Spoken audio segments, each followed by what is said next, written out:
सबसे पहले मैं अपनी बहनों को, बेटियों को शक्ति पर्व की, नवरात्रि की हार्दिक शुभकामनाएं देता हूं। और आज भगवान राम का जन्मदिन भी है, राम नवमी। पूरा देश और अपना मध्य प्रदेश भी भगवान की भक्ति में डूबेगा। राम नवमी की भी शुभकामनाएं। पहले एक बार परिचय हो जाए बेटी, फिर अपनी बात हम शुरू करें। नमस्ते भैया, मैं जागृति पाल, भोपाल ग्राम पंचायत मेंढोरी की सबसे युवा और शिक्षित सरपंच हूँ। बहुत स्वागत आपका, सबसे शिक्षित सरपंच। नमस्कार सर, मेरा नाम कीर्ति निगम है। मैं सहायक यंत्री के पद पर पदस्थ हूँ। नमस्ते मामा जी, मेरा नाम वैदेही सिंह चौहान है। मैं एक स्टूडेंट हूँ। सर जय हिंद सर। सर मेरा नाम अंजना दुर्बे है। मैं निरीक्षक हूँ, महिला थाना प्रभारी भोपाल में पदस्थ हूँ सर। नमस्ते मामा जी, मेरा नाम डॉक्टर निधि रौनक सहायता ज्ञानचंदानी है। मैं स्त्री एवं प्रसूति रोग विशेषज्ञ हूँ। नमस्कार भैया जी, मैं आरती उमरिया बोल रही हूँ। मेरा नाम निकिता प्रजापति है। भैया मेरा नाम प्रीति श्रीवास्तव है। मैं उड़ान संकुल स्त्री संगठन की अध्यक्ष हूँ। मुझे बहुत प्रसन्नता हुई अपनी सब बहनों से मिलकर। आज नवरात्रि का 9वां दिन है। सिद्धिदात्री 9 दिन की उपासना के बाद 9वें दिन माता कृपा की वर्षा करती है। सर्व मंगल मांगल्ये शिवे सर्वार्थ साधिके शरण्ये त्र्यंबके गौरी नारायणी नमोस्तुते। भैया आपसे लाडली लक्ष्मी बहन सवाल करना चाहती हैं। मामा जी, आपसे एक सवाल करना चाहती हूँ कि आपके मन में यह योजना बनाने का कैसे विचार आया? बेटी, मैंने बचपन से बेटियों के साथ भेदभाव होते हुए देखा। मैं जिस गांव में पैदा हुआ उस गांव में भी और घर में भी मैंने देखा कि बेटे को ज्यादा लाड़ किया जाता है, बिटिया को कम प्यार किया जाता है। अब स्थिति थोड़ी बदली है, लेकिन पहले तो यह था कि बेटा आ जाए तो खुशियां मनाई जाए, ढोल बजाओ, बधाई गाओ, उत्सव मनाओ। और बेटी अगर आती थी तो मां का चेहरा भी उतर जाता था। और फिर मैंने लालन पालन में भी भेद देखा। बेटा विशेषाधिकार से संपन्न, अच्छा खाएगा, अच्छा पढ़ेगा, बेटी की उतनी चिंता नहीं होती थी। और मैंने तो ऐसे दृश्य भी देखे कि बेटी अगर पैदा हो गई तो सास नाराज हो गई कि तूने बेटे को जन्म नहीं दिया बहू से। और दूसरी बेटी, तीसरी बेटी पैदा होगी तो फिर मैं चेहरा ही नहीं देखेंगे। ये तक बात होती थी कि इसके तो बेटा पैदा ही नहीं हो रहा है, दूसरी शादी कर दो। मन में तकलीफ होती थी कि ये भेद क्यों। जब एक ही मां के कोख से बेटा और बेटी दोनों ने जन्म लिया है तो दोनों को बराबर क्यों नहीं माना जाता। मैंने ये भी देखा कि कभी पति पत्नी में झगड़ा होता था तो पति कभी भी अपनी पत्नी को मार देता था। मारना भी मैंने केवल थप्पड़ मारते नहीं देखा, मैंने डंडा मारते भी देखा है। मैंने अपनी पति की पिटाई के कारण दौड़ के भग के मेरे घर में बचपन में घुसते हुए बहन को देखा है जो पिटती रहती थी और अंततः मन में सोच के रह जाती थी कि मैं क्या करूं, मेरा आदमी मारे चाहे पीटे। और ये बात मेरे मन को बहुत तकलीफ देती थी। मैं सोचता था ये भगवान, ये स्थिति बदलेगी कब? कब वो दिन आएगा कि जब बेटा बेटी बराबर माने जाए, स्त्री और पुरुष दोनों का स्थान और सम्मान बराबर का हो। पहले मैं बेटियों की सांसद बनने के, विधायक बनने के बाद शादी करता था गरीब कन्याओं की, और बाद में मुख्यमंत्री बनते ही मेरे मन में पहले से ही तड़प थी कि बेटियों के लिए ऐसी योजना बनाऊं कि बेटी बोझ ना रहे, बेटी वरदान बन जाए और बेटी के जन्म पे भी खुशियां मनाई जाए। इसलिए मैंने बनाई लाडली लक्ष्मी योजना मुख्यमंत्री बनते ही। आपको पता है 5वीं पास करके 6वीं में जाए तो 2000, 8वीं पास करके 9वीं में जाए तो 4000, 11वीं में 6000, 12वीं में फिर 6000, कॉलेज में जाए तो 12,500, कॉलेज पास आउट करे तो फिर 12,500, 21 साल की हो जाए तो फिर 1 लाख, और अब ये भी सोचा है कि अगर लाडली लक्ष्मी बेटियों का मेडिकल इंजीनियरिंग कॉलेज में, विशेष शिक्षण संस्थानों में अगर एडमिशन होगा अपने परिश्रम के कारण, तो उनकी फीस भी मां ही भरवाएगा। सरपंच किसान की बेटी हूँ। संसाधनों के सेतु से मैं विकास करना चाहती हूँ। हाँ, मैं राष्ट्र का निर्माण करना चाहती हूँ। घर में नई नवेली दुल्हन को बेटी का दर्जा दिलाना चाहती हूँ। हाँ, मैं राष्ट्र का निर्माण करना चाहती हूँ। आरक्षण के इस दौर में गर्भ में पल रही बेटियों को उनका आरक्षण दिलाना चाहती हूँ। हाँ, मैं राष्ट्र का निर्माण करना चाहती हूँ। भैया, बात बहुत छोटी सी है, लेकिन बहुत महत्व की, और ये बात बहुत अभिप्राय रखती है कि कोई भी सरकारी कार्यक्रम में आप कन्या पूजन क्यों करते हैं, और बेटियों के प्रति, बेटियों में नौ देवी का रूप क्यों देखते हैं, और इतनी श्रद्धा क्यों है बेटियों में? पहली बात तो यही कि इसलिए पूजन करता हूं कि मैं बेटियों में देवी देखता हूं। दुर्गा लक्ष्मी सरस्वती है, गंगा गीता गायत्री है, सीता सत्या सावित्री है बेटियां। और पूजन मैं इसलिए करता हूं कि समाज को ये मैसेज दे सकूं कि बेटियों के सम्मान के बिना, बहनों के सम्मान के बिना हमारा देश, हमारा प्रदेश विकास नहीं कर सकता। दृष्टिकोण बदलो, बेटियों की इज्जत करो, बेटियों का सम्मान करो। इसलिए हर शासकीय कार्यक्रम में मैं बेटियों की पूजा करता हूं, ताकि समाज को मैं मैसेज दे सकूं। इस धरती पर कहा, यत्र नार्यस्तु पूज्यन्ते रमन्ते तत्र देवता। भगवान वही निवास करेंगे जहां मां, बहन और बेटी को मान, सम्मान और इज्जत की नजर से देखा जाएगा। और मुख्यमंत्री स्वयं पूजा करेगा तो एक संदेश पूरे समाज को जाएगा। इंजीनियर बहन, आपसे सवाल पूछना चाहती हूँ। नमस्कार सर। नमस्कार सर, अभी मैं इंजीनियर के पद पे पदस्थ हूँ, और शासकीय कार्य प्रणाली में मैंने देखा है कि शासकीय कर्मचारी का एक अहम योगदान होता है। तो रोजगार, जो सरकारी रोजगार है अपने, उनके लिए सर आप क्या कदम उठा रहे हैं, और आगे अपनी क्या प्रणाली है उसके लिए? रोजगार बड़ी समस्या है।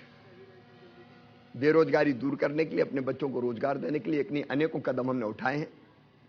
नंबर 1, अभी 1.25 लाख लगभग सरकारी पदों पर भर्तियां जारी है, शासकीय पदों पर। लेकिन केवल शासकीय पदों से बेरोजगारी खत्म नहीं होगी।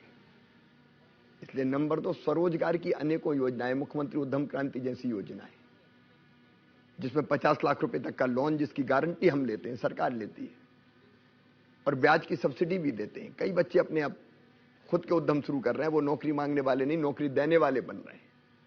तीसरे, निवेश के माध्यम से रोजगार। मध्य प्रदेश में अभी इंदौर में हमने ग्लोबल इन्वेस्टर समिट किया था, तो 15,42,500 करोड़ रुपए के निवेश के प्रस्ताव आए, जिससे 29 लाख बच्चों को रोजगार मिलेगा।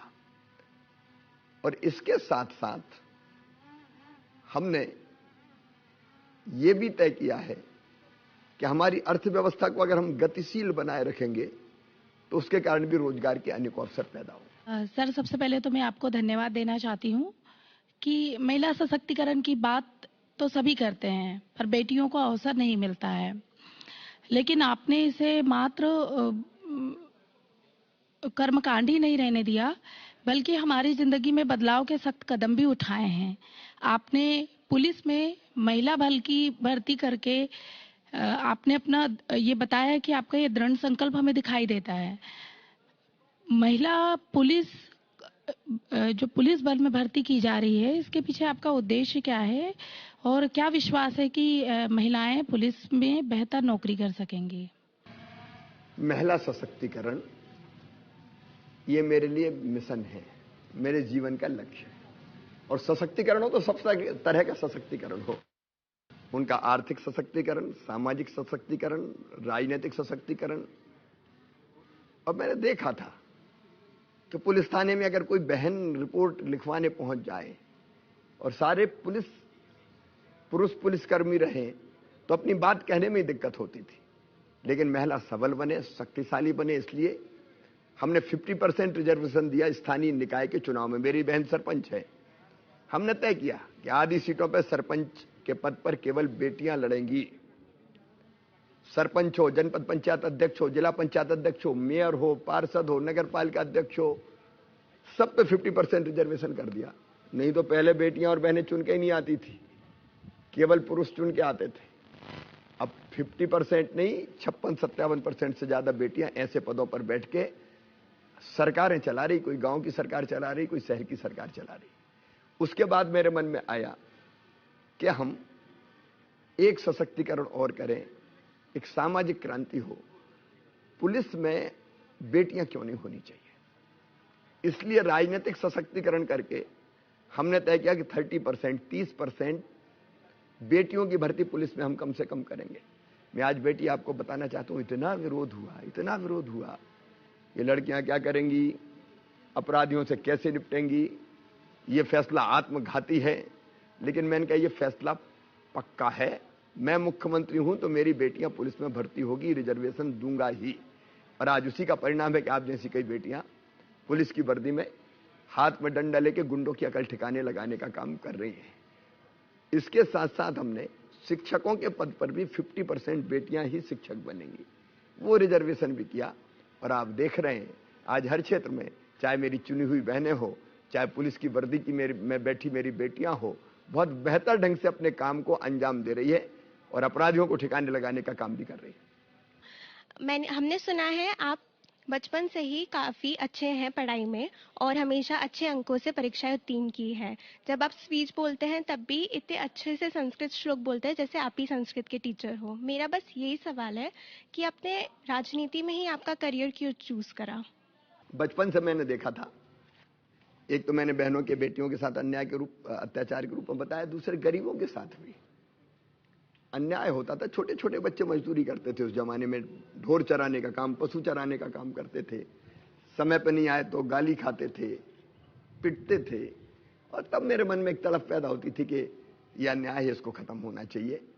और मैं सोचता था इन बच्चों को पढ़ने का मौका कैसे मिलेगा, इनको बढ़ने का मौका कैसे मिलेगा। मजदूरी बहुत कम मिलती थी, अनाज मिलता था मजदूरी में नाप के, 2.5 पाई कहते थे, पाई और कोड़ा 2 एक बर्तन जैसे होते थे जिसमें नाप के देते थे। तो मैंने पहला आंदोलन किया जब मैं 7th में 7वीं में पढ़ता था। भोपाल आ गया था पढ़ने में, अपने गांव गया और मैंने आंदोलन किया कि 2.5 पाई कम है, 5 पाई मजदूरी होनी चाहिए। और मैंने फिर मजदूरों को लेकर जुलूस निकाला। उस जुलूस जब मेरे दरवाजे, घर के दरवाजे के पास से निकला तो मेरी घर में ही पिटाई हुई पकड़ के कि ये मजदूरों को बिगाड़ने आ गया। लेकिन संकल्प प्रबल होता गया कि नहीं, कुछ करना है, कुछ करना है। तो गांव से फिर मैं भोपाल आया, बीच में आपातकाल लगा। तो आपातकाल में मुझे लगा कि सारी जो संवैधानिक अधिकार थे वो छीन लिए गए थे, लोग जेलों में जा रहे थे। तो मैंने भी आपातकाल का विरोध किया कि गलत बात है। इंदिरा जी ने इमरजेंसी लगाई थी, उसका विरोध करते हुए मैं जेल चला गया। जेल में फिर स्वामी विवेकानंद जी को पढ़ा मैंने, अलग अलग साहित्य मैंने पढ़े, गीता जी पढ़ी। और फिर मुझे लगा कि जीवन में कुछ करना चाहिए और करते करते मैं फिर इस दिशा में आगे बढ़ गया। हमने कोरोना काल में देखा कि आपने हम डॉक्टर बेटियों को बहुत प्रोत्साहित किया कि आप लगे रहो, मरीजों की सेवा करते रहो। पूरे देश में मध्य प्रदेश एक अकेला राज्य है जिसमें आपने मेडिकल की पढ़ाई हिंदी विषय में शुरू करवाई, जबकि हमें अच्छे से पता है कि कुछ विषय ऐसे होते हैं जिसमें अंग्रेजी आना अनिवार्य है। इसके पीछे सर आपकी क्या सोच रही? पहली चीज तो ये मानसिक गुलामी का प्रतीक है अंग्रेजी। अंग्रेज चले गए लेकिन कांग्रेस ने अंग्रेजी हम पे थोप दी। हम अपनी भाषा में पढ़ाई क्यों नहीं कर सकते? ज्ञान का स्वाभाविक रूप से प्रकटन अगर होता है तो अपनी भाषा में होता है। विचार अगर हमारे दिमाग में आते हैं तो अपनी भाषा में आते हैं। लेकिन अंग्रेजी हम पर लाद दी गई, बच्चे बेबस कर दिए गए कि अंग्रेजी में पढ़ो। भाई जापान में जापानी में पढ़ते हैं, रूस में रूसी में पढ़ते हैं, चीन में चीनी में पढ़ते हैं, फ्रांस में फ्रेंच में पढ़ते हैं, तो हम अंग्रेजी में क्यों पढ़ें जी?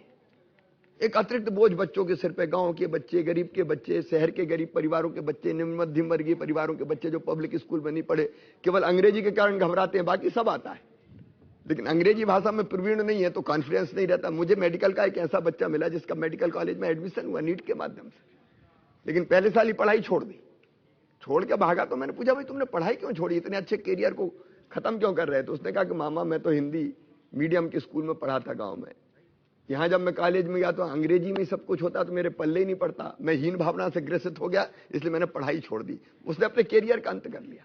और तब मेरे मन में यह निश्चय पैदा हुआ कि चाहे कुछ हो जाए, मातृभाषा में मेडिकल की पढ़ाई भी होगी, इंजीनियरिंग की भी होगी। और मध्य प्रदेश पहला राज्य जिसने ये फैसला किया है कि मेडिकल और इंजीनियरिंग की पढ़ाई भी और बाकी पढ़ाई भी हमारी अपनी भाषा में, हिंदी में होगी, ताकि अपनी मातृभाषा में ढंग से पढ़ के बच्चे आगे बढ़ सके। और मैं तो अब एक बात और सोच रहा हूं कि आने वाले समय में, मैं विचार विमर्श कर रहा हूं अभी, हम हिंदी में पढ़ाई के लिए सीटें भी मेडिकल कॉलेज में रिजर्व कर देंगे कि ये सीटें केवल हिंदी में पढ़ने वाले बच्चों के लिए हैं, ताकि धन्नू पन्ना कल्लू मन्ना के बेटा बेटी भी डॉक्टर बन सके। मध्य प्रदेश में आपने खेलो इंडिया राष्ट्रीय स्तर की प्रतियोगिताओं का आयोजन किया और अभी आपने घोषणा की है कि एमपी यूथ खेलो गेम्स करवाएंगे। इसके लिए मैं आपका बहुत धन्यवाद करती हूँ। मेरा आपसे ये सवाल है कि शहरी क्षेत्रों में तो स्टेडियम और ट्रेनिंग सेंटर हैं, पर ग्रामीण क्षेत्रों में स्टेडियम और ट्रेनिंग सेंटरों की बहुत कमी है। उसके लिए आपकी क्या योजना है? पहले तो बेटी शहरों में भी सुविधाएं नहीं थी। 50-60 करोड़ बजट हुआ करता था कुल मिला के खेल विभाग का, बढ़ा के मैंने 750 करोड़ रुपया कर दिया है। शहरों में इंफ्रा और बाकी सब चीजें बनी, लेकिन अब हमारा टारगेट है गांव में हम खेल के मैदान बनाएं, बच्चों को खेलने की सुविधा मिलेगी तो स्वास्थ्य भी बेहतर रहेगा और प्रतिभाएं भी हमको मिलेगी। हम टैलेंट सर्च भी गांव से करेंगे, हम खेल के मैदान तैयार करेंगे, खेल प्रतियोगिताओं का अलग अलग स्तर पर आयोजन, विधायक कप, सांसद कप, मुख्यमंत्री कप, और अब हमने फैसला किया है खेलो एमपी यूथ गेम्स भी हम करवाएंगे ताकि खेल प्रतिभाएं निखरें और आगे बढ़े। स्कूलों में भी खेल पीरियड अब अनिवार्य कर दिया जाएगा। और मेरा दूसरा सवाल है, युवा नीति जो अभी आपने घोषणा की है उसके बारे में मध्य प्रदेश के युवा जानना चाहते हैं और मैं कि युवा नीति क्या है? शैक्षणिक शिक्षा के लिए, उनके स्वास्थ्य के लिए, उनमें संस्कार के लिए, उनको स्किल्ड बनाने के लिए, उनके रोजगार के लिए। और युवा केवल कल के नहीं आज के ही नागरिक है, केवल उनके बेहतर जीवन के लिए नहीं, वो समाज में भी समावेशी दृष्टिकोण रखें, अच्छे काम करें, पर्यावरण जैसे विषयों पर भी सोचें। अपने लिए तो सब जीते हैं, कीट पतंगे भी जीते हैं, पशु पक्षी भी जीते हैं, अपने लिए जिए तो क्या जिए। जीता वास्तव में वो है जो औरों के लिए जीता है, प्रदेश के लिए जीता है, देश के लिए जीता है। तो औरों के लिए जीने का दृष्टिकोण भी उनके मन में आए, देशभक्ति का भाव, दूसरों के कल्याण का भाव उनके मन में पैदा हो। और इसलिए युवा नीति में इस सारे विषय समाहित है। आज युवा नीति के बारे में विस्तार से नहीं बताऊंगा, लेकिन एक ही चीज मैं बताऊंगा आपको। जैसे हमने तय किया, बच्चे बेरोजगारी की बात करते हैं तो कई लोग कहते हैं बेरोजगारी भत्ता दे दो। अब बेरोजगारी भत्ता देना समाधान नहीं है, ये बच्चों को अंधी सुरंग में धकेलना है, ये केवल वोट प्राप्त करने का माध्यम है। मैं बेरोजगारी भत्ते का विरोधी हूं, मैंने साफ कहा है। लेकिन युवा नीति में हमने इस बात का प्रावधान किया है कि हमारे वो बच्चे जो काम चाहते हैं उनको हम काम सिखाएंगे अलग अलग सेक्टर में, चाहे वो उद्योग हो, छोटे हो बड़े हो। केवल उद्योग नहीं, सर्विस सेक्टर में अलग अलग चीजें, वहां वो जाके काम सीखें, वो अलग अलग व्यवसायिक प्रतिष्ठानों में काम सीखें, परंपरागत काम सीखें। और इस काम सीखने के बदले उनको 8,000 रुपया महीना दिए जाएंगे। यह है मुख्यमंत्री युवा कौशल कमाई योजना, जिसमें आजीविका का निर्वहन भी होगा, लेकिन वो साल भर में काम सीखें और काम सीख के फिर परमानेंट जॉब उनको मिल जाए, अपना काम फिर खुद शुरू करें। चिड़िया अपने बच्चों को घोंसला नहीं देती, पंख देती है ताकि वो ऊंची उड़ान भर सके। हमने इस योजना के माध्यम से बच्चों को पंख देने का प्रयास किया है। तो सहायता समूह की बहन आई है, सवाल करना चाहती हैं। हम लोग कोरोना काल में मास्क का काम किया और काफ़ी समस्याओं का सामना किया। काम करते करते हमने स्कूल यूनिफॉर्म, घर के काम से लेकर के हमने फैक्ट्री तक चलाने का काम किया। आपके मन में ऐसा विचार कैसे आया कि हम और ऐसा क्या काम कर सकते हैं जो इतना सशक्त और मजबूत बन जाए? सबसे पहले तो मैं आपके माध्यम से स्व सहायता समूह की बहनों को हृदय से धन्यवाद दूंगा, अभिनंदन करूंगा। एक क्रांति कर दी स्व सहायता समूह की बहनों ने। हमारी गांव में रहने वाली, गरीब घरों में रहने वाली वो बहनें जो कल बोलना नहीं जानती थी, आज अलग अलग व्यवसायों का संचालन भी कर रही है और ऐसी स्पीच देती है कि कई बार नेता भी पीछे रह जाते हैं। कई तरह के काम कर रही है। आपने जब कोविड का काल आया, मैंने बहनों से कहा सैनिटाइजर बनाओ, मास्क बनाओ, तो बहनों ने ढेर लगा दिए, सैनिटाइजर, मास्क, यहां तक कि पीपीई किट भी बना दिए बहनों ने। अलग अलग क्षेत्रों में कहीं चिप्स बना रही है, कहीं मोटे अनाज को कोदों कुटकी की प्रोसेसिंग करके उनको पैकेट में भर के उनको बेचने का काम कर रही हैं, कहीं खिलौने बना रही हैं। अलग अलग इतनी चीजें बना रही कि आश्चर्य होता है। स्कूल के बच्चों के कपड़े भी यूनिफॉर्म सिलने का काम कर रही है, कई जगह वो बिजली का बिल वसूलने का काम कर रही है। मुझे प्रसन्नता है कि वो नल जल योजनाओं को भी बहुत बेहतर ढंग से चला रही है। तो बहनों में अनंत संभावनाएं हैं, अनंत शक्तियों की भंडार है। वो दुनिया में कोई काम ऐसा नहीं जो वो ना कर सके। और इसलिए अब कई बहनों ने छोटे छोटे उद्योग शुरू किए हैं।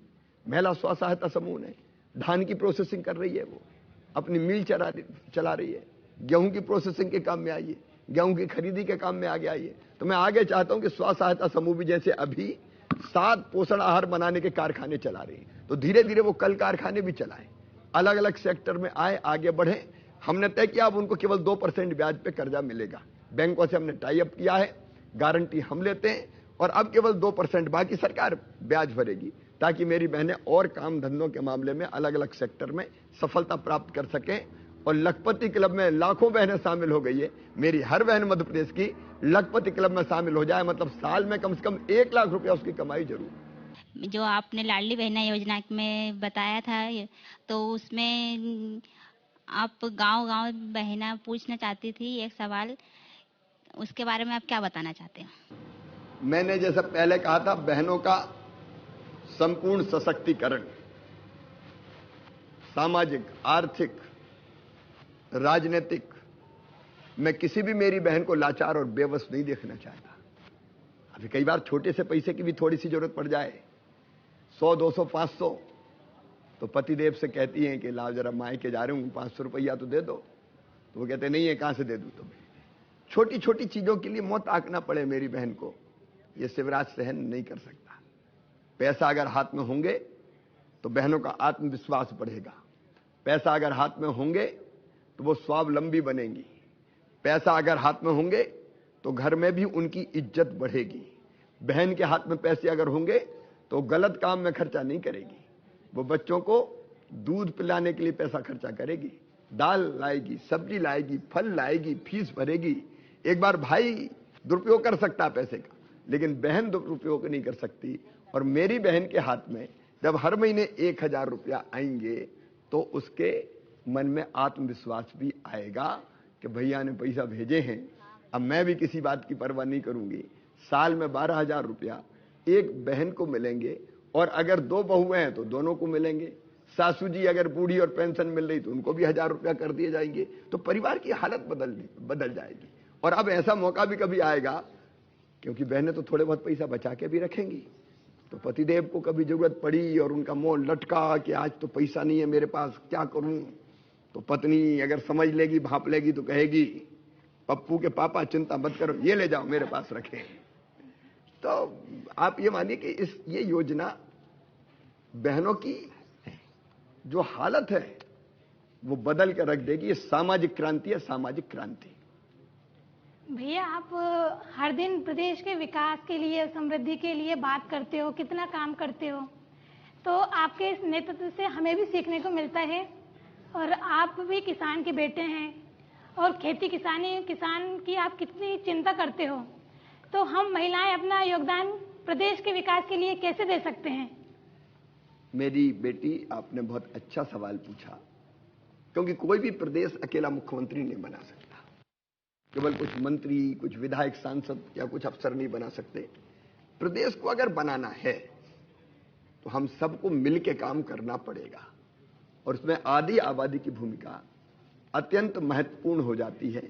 हम घर से ही शुरू करें तो अपने बच्चों को अच्छे संस्कार, और वहीं से शिक्षा हो कि बेटा बेटी बराबर है, दूसरी बेटी को भी अच्छी नजर से देखना। बेटा, घर में शिक्षा अगर ये हो जाएगी संस्कारों की, तो वहीं से प्रदेश बनना शुरू हो जाएगा।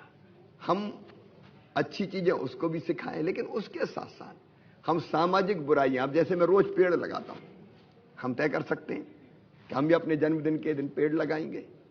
हम समाज को बदलने में योगदान देंगे, चाहे वो स्वच्छता हो, चाहे नशा मुक्ति का सवाल हो। जैसे मध्य प्रदेश में हमने तय कर दिया, आपको पता चल गया होगा, 1 अप्रैल के दिन से सारे दारू के अहाते बंद कर दिए जाएंगे, कोई दारू का अहाता नहीं चलेगा। तो ये नशे से मुक्त समाज को करना है। और नशा अगर कोई करता है तो परिणाम तो बहनों को भुगतना पड़ता है। आदमी अगर नशा करके घर आता तो अपनी औरत को पीटता है, पत्नी को मारता है, बच्चों के साथ दुर्व्यवहार करता है। तो नशा मुक्त समाज कैसे बने, बच्चे ढंग से कैसे पढ़ें।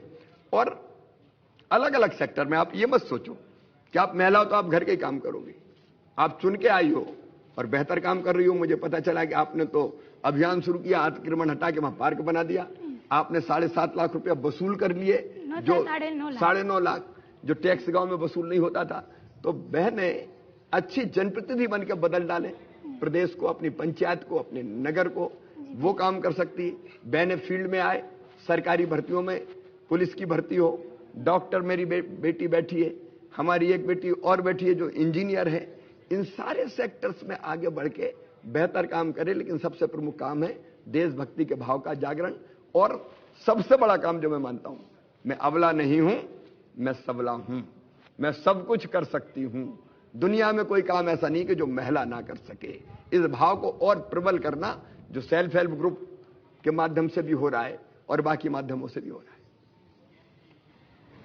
सर, पहले तो मैं समस्त महिला शासकीय कर्मचारी की तरफ से आपको धन्यवाद देना चाहती हूँ कि आपने महिलाओं के लिए, शासकीय कर्मचारी महिलाओं के लिए अतिरिक्त आकस्मिक अवकाश दिया है 7 दिवस का।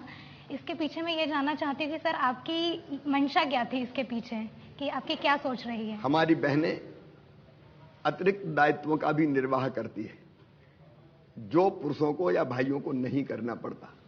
बेटों को, बेटियों को जन्म देने का काम बहन करती है। और ये बेटा बेटी के जन्म ना हो तो सृष्टि नहीं चले, चक्री रुक जाए सृष्टि का। तो बच्चों की देखभाल करना है, पालन पोषण करना है। कई बार विशेष परिस्थितियों में उनको जरूरत महसूस होती है कि आज तो मैं ऑफिस ना जाऊं, घर रहूं, तो उनके पास ये विकल्प रहे ना कि बेटा बेटी की देखभाल करना है। कोई और ऐसी चीज है जिसके कारण उसको ऑफिस जाने में आज कष्ट है, कठिनाई है। कई बार वो उन कठिनाइयों में काम करती है, विवश हो जाती है कि नहीं ऑफिस तो जाना ही पड़ेगा। इसलिए मेरे मन में यह भाव आया कि 7 दिन अगर अतिरिक्त छुट्टी देंगे तो इन छुट्टियों का उपयोग वो अपनी आवश्यकता के अनुसार करेंगी। ऋणी है ये समाज बहनों का और बेटियों का, क्योंकि आप ना हो तो ये दुनिया आगे ही ना बढ़े। उस ऋण को समाज को उतारना चाहिए। तो ये छोटी छोटी चीजें करके भी बहनों के, माताओं के उस कर्जे को उतारने का मैं प्रयास कर रहा हूं। सर, मेरा सवाल है कि महिला संबंधी अपराधों के रोकथाम के लिए आगामी वर्षों में आपकी क्या योजनाएं हैं? दोनों तीनों तरह की चीजें हम लोग कर रहे हैं। एक, अच्छे संस्कार देना, जैसे हमने अभी कदम उठाया अहाते बंद करेंगे, क्योंकि कई बार अपराध इसमें भी होता है कि नशे में गड़बड़ करते हैं। तो नशा मुक्ति अभियान जैसे कदम भी हम उठाएंगे। समाज सुधार के अभियान है वो, जिसमें अपराध ना हो ऐसी मानसिकता बने। बेटा बेटी, बेटों के मन में भी ये भाव आए कि बेटियों के प्रति आदर का भाव, सम्मान का भाव रखें। बेटियों को आत्मरक्षा के कई प्रकल्पों पे हम काम कर रहे हैं। ये मध्य प्रदेश पहला राज्य जिसने ये तय किया। दूसरा कदम है कि कड़ी सजा देना अगर कोई अपराध करे तो, ऐसा कि करने के पहले 17 बार सोचे। इसलिए मध्य प्रदेश की धरती पर हमने तय किया कि अगर कोई बिटिया के साथ दुराचार करेगा तो सीधे फांसी के फंदे पर लटकाया जाएगा। और आप जानते हैं दर्जनों ऐसे दरिद्रों को फांसी की सजा सुनाई जा चुकी, जेलों में सड़ रहे हैं वो।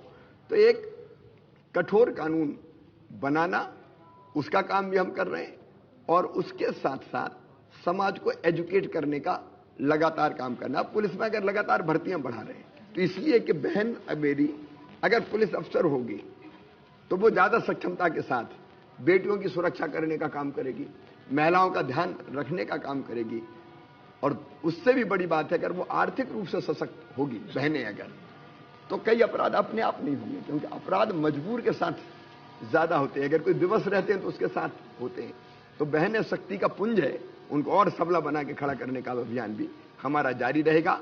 और मैंने जितनी चीजें कही है सशक्तिकरण की, वो होंगी तो महिलाओं के प्रति अपराध वैसे भी कम होंगे। हमें बचपन से ही बहुत कठिनाइयों का सामना करना पड़ता है। स्कूल से ही कठिनाइयाँ चालू हो जाती हैं और मानसिक रूप से भी बहुत गुजरना पड़ता है। आपकी ज़िंदगी में भी बहुत कठिनाइयाँ आई होंगी, आपने इन सब से कैसे हल करा? देखिए, अपने आप को आत्मविश्वास से भरे रहना चाहिए। स्वामी विवेकानंद के वो शब्द मुझे हमेशा याद रहते हैं। जब उन्होंने कहा था, मैंने पढ़ा, उनको मैंने सुना नहीं, कि मनुष्य केवल मनुष्य में स्त्री पुरुष दोनों आते हैं, बेटा बेटी दोनों आते हैं। मनुष्य केवल 3.5 हाथ का हाड़ मांस का पुतला नहीं है, वो ईश्वर कान से अमृत का पुत्र है, अनंत शक्तियों का भंडार है। दुनिया में कोई काम ऐसा नहीं कि जो वो ना कर सके। अपने आप को आत्मविश्वास से भरना। लेकिन ये केवल कहने से नहीं आता। इसके लिए अगर नियमित दिनचर्या होगी, आप योग करेंगे, आप प्राणायाम करेंगे, आप ध्यान करेंगे, आप अंतर्मुखी होकर सोचेंगे, तो अपने आप आपके मन में आत्मविश्वास पैदा होगा। मैं कभी कभार चूक जाता हूं, लेकिन आज भी मैं योग करके आया, प्राणायाम करके आया। ध्यान का आज समय मुझे नहीं मिला क्योंकि यहां जल्दी आना था। लेकिन आप अगर अंतर्मुखी होंगे थोड़े और सोचेंगे, तो जो छोटी छोटी चीजों में हम विचलित हो जाते हैं, परेशान हो जाते हैं, कई बार तो ऐसे दुखी हो जाते हैं कि कुछ लोग सुसाइड जैसे आत्मघाती कदम उठा लेते हैं। उससे, निराशा से बचने का सबसे उत्तम उपाय है अंतर्मुखी होइए, योग कीजिए, ध्यान कीजिए। अभी फिट भारत चल रहा है, हमें योग भी करना है। सरकार ऐसा क्या कर रही है कि हम अफोर्डेबल इलाज और बेहतर इलाज और बेहतर सेवा कर पाए लोगों की? दोनों तरह के प्रयत्न हम कर रहे हैं। एक, लोग बीमार ना हो, और इसलिए योग का, शारीरिक व्यायाम का और बाकी चीजों का व्यापक प्रचार प्रसार, उसमें सरकार का जो सहयोग हो सकता है। हमने यहाँ योग आयोग का गठन किया है। लेकिन फिर भी बीमार होते ही।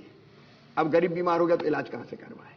इसलिए हमने मुख्यमंत्री स्वेच्छा अनुदान के अंदर गरीबों का या निम्न मध्यम वर्गीय भाई बहनों का इलाज करवाने का फैसला किया। प्रधानमंत्री जी ने एक बहुत अच्छी योजना प्रारंभ की, आयुष्मान भारत योजना। आयुष्मान भारत योजना में मध्य प्रदेश में लगभग 3 करोड़ लोगों का रजिस्ट्रेशन हो गया है, उनके कार्ड बन गए।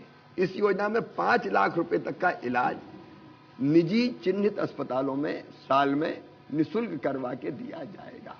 तो हमने कई ऐसी योजना बनाई है जिसमें गरीबों का, निम्न मध्यम वर्गीय भाई बहनों का इलाज भी निःशुल्क हो सके।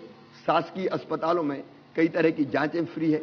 डायलिसिस जैसी जो किडनी की बीमारी में जो डायलिसिस जैसी सुविधाएं थी, उनको फ्री में करने का काम किया है। दवाइयां फ्री, चेकअप फ्री। सरकारी अस्पतालों का जाल बिस्ता चला जा रहा है। 25 मेडिकल कॉलेज मध्य प्रदेश में हो गए, पहले 5 थे केवल। तो जैसे जैसे स्वास्थ्य की सुविधाओं का विस्तार होगा, निःशुल्क इलाज की सुविधाएं मिलेगी। लेकिन प्राइवेट सेक्टर को भी अगर इन्वॉल्व करने की जरूरत पड़े तो उसके लिए भी हमारे पास की योजना है। इतना मतलब कि हम लोग ग्रामीण क्षेत्र की दीदियां हैं, आजीविका मिशन से जुड़े हुए हैं। हम लोगों को काफी कुछ काम ऐसा समूह के माध्यम से मिला है कि हम वो सब सारे काम कर पाए हैं जो कभी हमने सोचा भी नहीं था कि ये काम हम लोग ग्रामीण क्षेत्र के होकर के कर पाएंगे। तो आपके मन में ये विचार क्यों आया कि ग्रामीण क्षेत्र की दीदियां हैं, स्व सहायता समूह की महिलाएं, इनको ही इतना सशक्त और मजबूत बनाया जाए? मुझे बहनों की ताकत पर भरोसा था, नारी की शक्ति पर, बेटियों की ताकत पर मुझे पूरा विश्वास था। और इसलिए मैंने ये सोचा कि अगर थोड़ा प्रशिक्षण मिल जाए और थोड़ी सहायता बैंक से मिल जाए, सरकार से मिल जाए, तो ये बहनें चमत्कार कर सकती है। और वो मेरा विश्वास फलीभूत हो रहा है। लाखों बहनें, आज 44 लाख बहनें स्व सहायता समूह से जुड़ी है और अलग अलग कामों का संचालन कर रही है। अब दूसरों को दिशा देने का काम कर रही है। आज सरकार की हालत हो गई कि कोई काम और कोई नहीं कर सके तो किससे करवाएं? तो हम सोचते हैं स्व सहायता समूह को दे दो, वो कर देंगे। नशा मुक्त केंद्र के बारे में बताया था, उसमें मध्य प्रदेश की बहना ये पूछना चाहती है कि अब मतलब उसमें क्या बोलना चाहते हो? सबसे बड़ा फैसला जो अपन ने किया है कि पहले सबसे आम नशा है शराब। शराब की बोतल खरीदी और वहीं बगल में बैठ के पीने के बाद होश नहीं रहा, तो हिलते डुलते गिरते पड़ते वहां से बाहर निकले। कई बार गाड़ी चलाते निकले तो गाड़ी भी ठीक से नहीं चला पाता आदमी, नशे में एक्सीडेंट भी होते हैं। दूसरी चीज ये होती थी कि जब नशा कर लिया तो बुद्धि तो काबू में रही नहीं, तो आदमी नहीं रहता। फिर बुद्धि हो तो, विवेक हो तो आदमी है, और फिर वो पशुवत व्यवहार करता है। उसी में छेड़छाड़ की घटनाएं और कई घटनाएं होती, घर में आके वो मारा पीटी करता है। और इसलिए हमने तय किया कि पीने के ये जो स्थान थे ये बंद, वहां नहीं पी सकते, सड़क पे नहीं पी सकते, पार्क में नहीं पी सकते, चौराहे पे नहीं पी सकते। अगर कोई पिएगा तो सख्त कार्रवाई होगी, छोड़ेंगे नहीं हम। पी के गाड़ी नहीं चला सकते, पी के गाड़ी नहीं चला सकते आप, क्योंकि हम वो जो एनालाइजर जो रहते हैं जिनको मुंह में अगर लगा दो तो तुरंत आ जाएगा कि इसने नशा किया है। इन सब चीजों को हमने प्रतिबंधित कर दिया। अब वो और कहीं नहीं पी सकता, तो उसके लिए एक ही स्थान बचता है कि वो घर पे जाके पिए। अब आधे तो इसी में छोड़ देंगे कि पति पत्नी भी है, बेटी भी है, बेटा भी है, उनकी भी चिंता रहती कि ये क्या कहेंगे कि अब हमारा पापा तो ये करते हैं, पत्नी का भी संकोच रहेगा। लेकिन इसके बाद भी अगर कोई ये जरूरत करता है तो मैं अपनी बहनों से कहूंगा कि कड़ा प्रतिवाद करे, डंडा वंडा तैयार रखे और कह दे कि घर में तो ये नहीं चलेगी। ये सामाजिक क्रांति एक तरह से नैतिक प्रतिबंध है, नहीं कहीं भी पी के आ जाते थे। तो हम एक बहुत बड़ा कदम हमने उठाया है, आगे और जैसी परिस्थिति होगी फिर और फैसले करेंगे। भैया मेरा सपना है कि मेंढोरी पंचायत को मैं एक मॉडल पंचायत बनाऊं, तो ये सपना पूरा करने के लिए मुझे आपका मार्गदर्शन चाहिए। आप पंचायत का गौरव दिवस बनाओ, एक दिन आप तय करो। मैंने शुरू किया गौरव दिवस का कार्यक्रम, अपने गांव में मैं गया, गांव के लोगों को इकट्ठा करा। अभी क्या है कि हर एक सोचता है कि यार हमें क्या करना है, सरपंच करेगी या सरकार करेगी। अब मेरा गांव, सब कुछ सरपंच क्यों करे? क्या गांव के लोगों की कोई ड्यूटी और दायित्व नहीं है? अपना गांव स्वच्छ रहे किसका दायित्व है? पूरे गांव का दायित्व है। पूरा गांव स्वच्छ रखेगा तो अपना गांव स्वच्छ होगा, अपना गांव नशा मुक्त रहे, अपना गांव हरा भरा रहे, अपने गांव में पानी बचे। अब कई जगह लोगों ने ऐसी बढ़िया जल संरचनाएं बना दी कि वाटर लेवल ऊपर उठ गया। जिन हैंडपंपों में पानी नहीं आता था अब 24 घंटे पानी आ रहा है। हर घर में अगर हमको पानी देना है तो अपने यहाँ तो होगी पहले से ही, लेकिन जल जीवन मिशन के अंतर्गत हर घर काम चालू। हाँ, आपके यहाँ तो काम चल रहा है। तो आप 3 चीजें करें। नंबर 1, सरकार की योजनाओं का बेहतर क्रियान्वयन। नंबर 2, आपने बहुत अच्छा किया है कि जो सुविधाएं ले रहे हैं उसका न्यूनतम कुछ दो, जिसको हम कर कहते हैं। उसी कर से पूरा देश चलता है, पूरा प्रदेश चलता है। तो आप ले रहे हो सुविधा तो कुछ ना कुछ आपको देना चाहिए। ये फ्री का भाव जो पैदा कर दिया राजनीतिक दलों ने वो गलत है। नंबर 3, गांव के लोगों के मन में गौरव पैदा हो जाए कि मेरा गांव, और इस गांव को सबसे अच्छा गांव बनाने में मैं भी सहयोग करूंगा। तो कोई हरियाली बढ़ाने का काम करे, कोई बेटी बचाने का काम करे, कोई हमारे गांव के बच्चों को बेहतर शिक्षा के लिए क्या कर सकते हैं उसका काम करे, हमारा स्कूल ठीक चले, हमारी आंगनबाड़ी ठीक चले, हमारी आंगनबाड़ी में कोई बच्चा कुपोषित ना रहे। कई जगह लोगों ने अनाज इकट्ठा किया और आंगनबाड़ी में भर दिया कि सरकार के अनाज काय को, अगर हमारे बच्चे हैं तो हम अनाज इकट्ठा करके देंगे उनको। या देवी सर्वभूतेषु शक्ति रूपेण संस्थिता, नमस्तस्यै नमस्तस्यै नमस्तस्यै नमो नमः। तुम शक्ति स्वरूपा हो, तुम दीनहीन नहीं हो, तुम कमजोर नहीं हो। अपनी इस ताकत के बल पर आगे बढ़ने का संकल्प करो, और आगे बढ़ने के संकल्प में तुम्हारा भाई और तुम्हारा मामा शिवराज तुम्हारे साथ है, सरकार तुम्हारे साथ है। मेरे जीवन का मिशन है, जीवन का मिशन। वैसे तो मैं सब काम करूंगा, स्कूल, सड़कें, पुल पुलिया, बिजली, पानी, लेकिन जीवन का मिशन है। मैं बहनों को मजबूर नहीं रहने दूंगा, मजबूत बनाऊंगा ताकि हर एक क्षेत्र में आगे बढ़ के वो काम करे। बनाऊंगा मतलब बनेंगी आप, सहयोग मैं करूंगा। और इसलिए आगे बढ़ो मेरी बहनाओं। देखो भारतीय संस्कृति में अंतिम संदेश देना रामनवमी है, तो भगवान राम अकेले को याद नहीं करते, हम कहते हैं सीता राम। पहले सीता है, राम बाद में। राधे श्याम, राधे कृष्ण, राधे पहले है, कृष्ण बाद में है। गौरी शंकर, शंकर बाद में है, गौरी मैया पहले है। लक्ष्मी नारायण, लक्ष्मी पहले है, नारायण बाद में है। ये संदेश है, संदेश भारतीय संस्कृति का, कि पहला स्थान महिला का है, बहन का है, बेटी का है, मां का है। आइए हम सब मिलकर उसको हासिल करें। बहुत बहुत शुभकामनाएं। आपके रहते हुए हम जरूर ये हासिल करेंगे सर। बहुत बहुत शुभकामनाएं सब बहनों को। फिर मिलेंगे। धन्यवाद। धन्यवाद।